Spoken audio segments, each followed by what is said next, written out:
Gwa long je ne ke chur gwan ke gat ke yin gora roda. Sunday ko kon.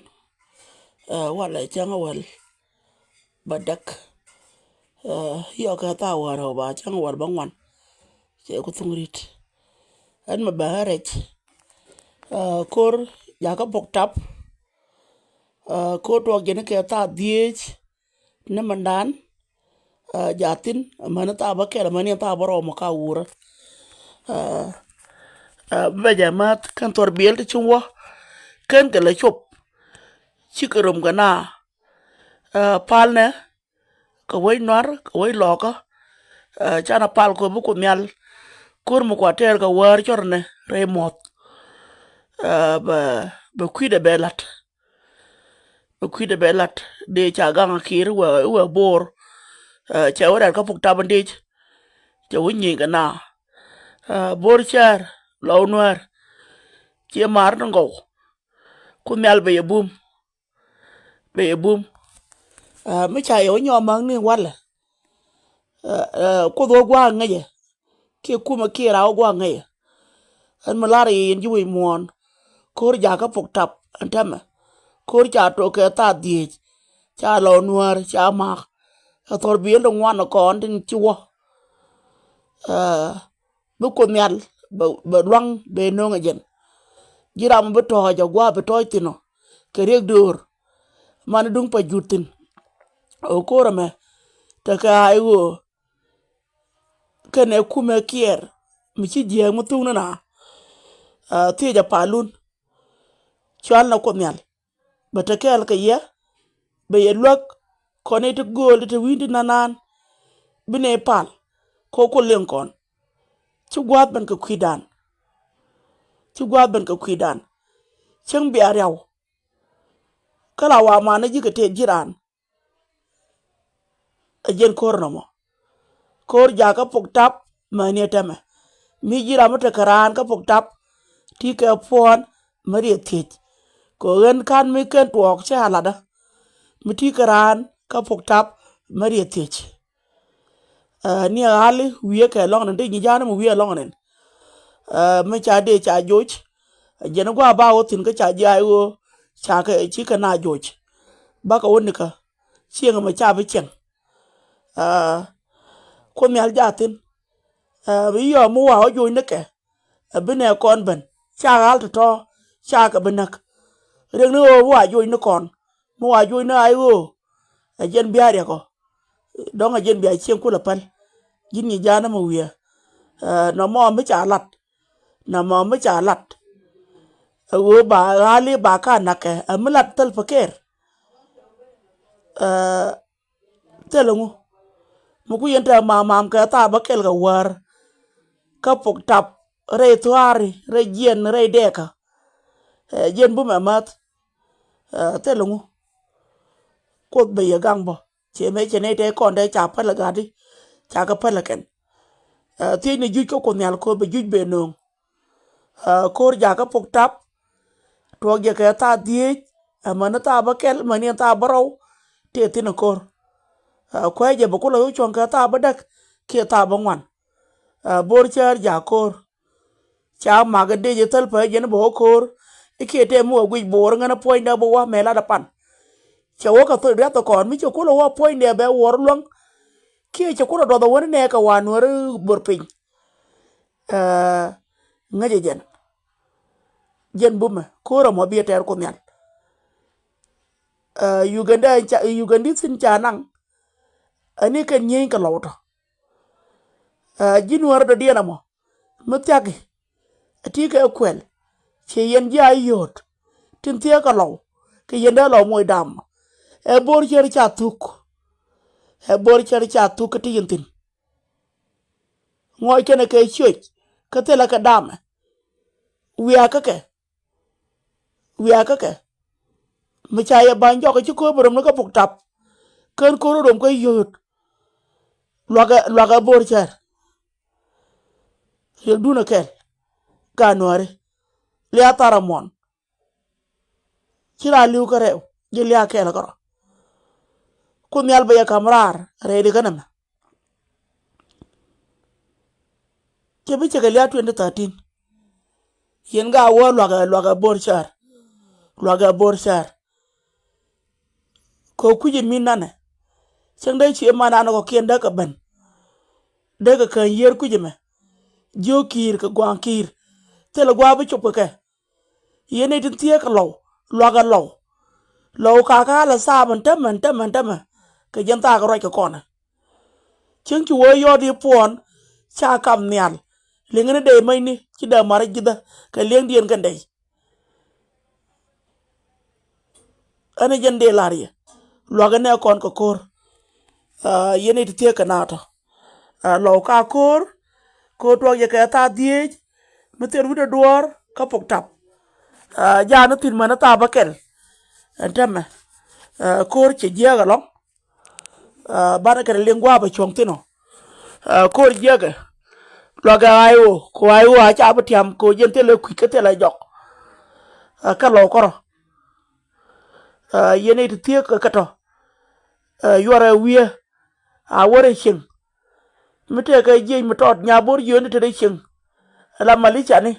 yore wie yene to kira to mite la mungi telefone ka lonken ina gwa da ngi telefone antino yone ke ka kora ka pok tap chenwan chere ke jijanga tama ti ja palun yenwari ko ne kun ton cha ka ma ka mai dial ke ne dial ni cha jur kun tugol ka kor ka pok tap tama ani jen dong de ladia te la ngama si midit ko loy na cha gwa bra la re malare jen ani bana ka ling ka ba wa ko dong bu ko da ka chong che bi chu ko ta bang wan kor ani jen de ladia an mer de bi dol yen wara ta ya mal pa ne ku ne na kon kor ja ka pok tap okay good break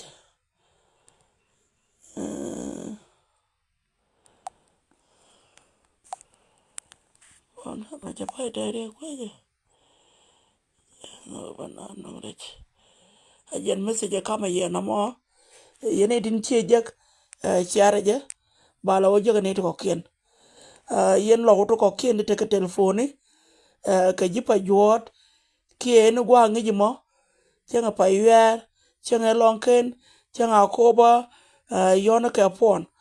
ana gore ji koba ka lain kan ka jak te ga ni ma de roi ka koba tela ka online ani tela ka bandole ani ko mala podia tana pala duna la pal ko chana be chop tela wundi be chop jiru de gwana no ka ngi je lu de mor pal ne ka kwi de mor bu ko nyal ne to kamrar reide ka ayo biba ko nyal ja kel ke ya ko be chon kel ke ya ter chon lo no ya kana lo no na ka man ka ngot ka dom ka mi cha yo ma ka pok tap be chere ka pa jut ko pok tap ka na pa jut kan tok gwe ye bia ba bor cha chora bu gointang chora cha bu gointang red ye na pel yen ka ba ngwa bia ka nak du no ato ka je ken me gwa e chi alat pan chi aka ka ma man ti chi le kien barar ngwa kon nya jem do ko kon kap e ka tu juni ta kor chone wo ka lu ka de me te la ma cham ka tin chi bi ni chone kiera jwan ka pon kien ka bot chi ko ton ma ram kien gor ke de ni ken chi ne de wu bang ma chi o je kan ne nuari de ko nak bang de wa cha ma nak ka le ri na ma ko de ni de ka kor ni chang da na ko rien ti chara je cham ne rim na ma ka nuar ko na te yu te ba cham e de ja wan di u kor chi adu che me la ne wo me to ka ga nun bia chang ka ga de te ga mi chi to ba man yo wo ja ro dun ka de je me te le ma chama me ha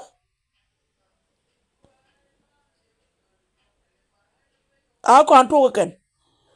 chen cha go je kan ma na kon do wie bor chora ka nak chen bia ga je ka pok ta ba bia ne to jo chora ka nak ka ba ka che mi cha lat a kwal to ken ba man kun na ken biran ko ka man che char wi mon che chon kenen ko nu la rana ka be mi ne je che mata ka bor da min kan ka kwan ka dunga de nuara da min ka kwan dunga de nuara da min ka kwan ke dunga de nuara de moy ka duel che chanak bor ke don ngob yen ka ma baye bar ka pa jurun da biya do re de ga mandano baye kwanye kan ba ba kwanye de ni ken ko je ka tor biyeli ba de ni ken nan baye bain pin chiara bu lo ko ni ka war re mot gotel patari mde yena mer kun yal ba chon kel ke ye chingara mu wur bang changa tol che bu ka gwa jel yen tin ta maka war ani jende la die kala de nuari ka pal nuari la de ka ngon let ke ko nyal ba let ka ngon mun deng ba let mi ka ngoda puch chang bia tuk bo chang bu ne wiye bu wi ra wiye ma tot ko wut che cha ga belu mi lu ye na gor ga ni ga tet a cha ya lo cha ba lo kwat a ye teng ra mo wo ka han che bi la chan ga ye ka chi ga da bi la chan a ye teng kun yal nge je ngu kun yal go je chong ka da dok ka dwer ne na chong kun yal mi ne ni chong ti ne ker ka chong a chang bi ne la liu a la liu ne te tot ko kor cha wa bang jala ker ka ku ko war do lo ngo un tu uni jala ker ka dol ka war ka tol kun yal jam yam yena kor kun yal kuro ma kor kot watel kor mu chong ka bom nu ke liu kun yal be lok ko ter yena kor mu chong ani jel ma se de to biya gira mo mu chenen chara me cha bar ka mo ngura ke ye kana git la da ga rodun la nangara mon cha yet la ngala ja kap nga je ko te ka pajut ne manan ka ta diech amana ta ba kel amana ta baro mi ci wo yo telefon ta mi cha kam nyal de mai ni la kana mari jinat ka ko nyal ba chon kel ke ya ko nyal ba nien kel ke ya mana gwa bi ala bak tena ba le wi mon ke lu na tay amal ko nyal ba do nu ara be lo goya ci won nu ya cham wunti bombo wunti muj wunti ciranda go yi de ka chan ci ga gwar nyuru kan bang de ka chan ke jinu Sudan wi mi cha lo ne ideal cha gwaro ko tuk cha ka do no bang la rene tel ne na ke dun so Sudan ne ko kal ke le ne ke wal ne ka so Sudan angude lo da tes ka so Sudan ki ci teran ka to Sudan ko nyal be lok yen kel tin ci do te ci ayalo a ko nyal jel kel ke ye ko way nuara bayenen ka pajut taya mal